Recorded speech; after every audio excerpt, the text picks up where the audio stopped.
Yo, what's up mga kaibigan? Nalina tayo magkwentuhan. Si Draymond Green nga ay madalas trending ngayon sa social media, ngunit for all the wrong reasons. Hindi nga ito dahil sa magandang play, solid performance o kaya naman triple doubles. Pagkus ito nga ay dahil sa kanyang mga dirty play at pagiging out of control emotionally. Akala nga ng madami noon ay natuto na siya matapos niya na masuspinde at sumailalim sa therapy sessions upang maayos ang kanyang mental state. Ngunit ngayon nga sa crucial part ng season ay nagpapasaway na naman si Draymond. Sa tatlong magkakasunod na game ay muntik na siyang mapatalsik nang hablutin niya ang leeg ni Patty Mills. Sa next game na isang must-win game ay napatalsik siya in less than 4 minutes dahil hindi niya makontrol ang kanyang emosyon at nag-breakdown na lang nga si Stephen Curry dahil pagod na ito. At kahapon naman laban sa Hornets ay sinubukan niyang sipain sa groin area si Grant Williams. Doon nga ay gets mo pa ang ginagawa ni Draymond na talagang utakan lang talaga. Papainitin niya ang ulo ng star player ng kabilang team with the hopes na mawala ito sa laro niya at mabaliktad ang momentum ng game. Ngunit kahapon nga, lamang ng malaki ang Warriors. Si Grant Williams ay isang role player. Ano nga bang rason dito ni Draymond? Ang simpleng sagot dito ay wala. Muling nadala ito sa emosyon at uminit ang ulo niya sa physical defense si Grant Williams. Isang flop lang nga dito ni Williams ay automatic ejected si Draymond and possibly suspended pa next game.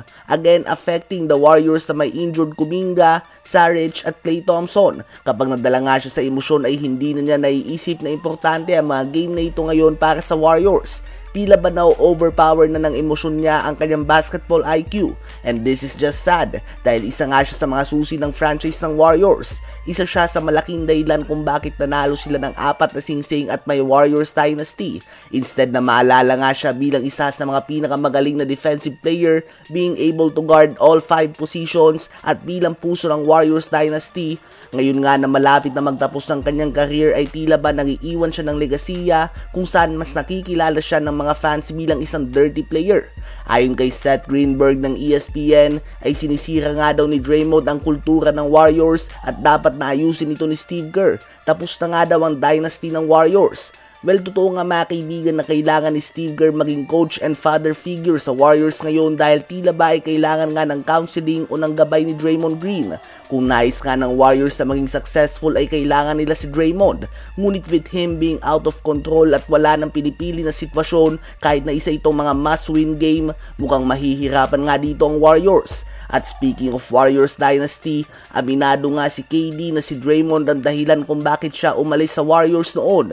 Si Draymond din ang dahilan kung bakit na-trade si Jordan Poole. Kung nanatili nga si KD sa Warriors, most likely ay championship contender pa din sila hanggang ngayon. Kaya naman sa palagay nyo ba ay totoo na sinisira o sinira ni Draymond Green ang kultura at dynasty ng Golden State Warriors?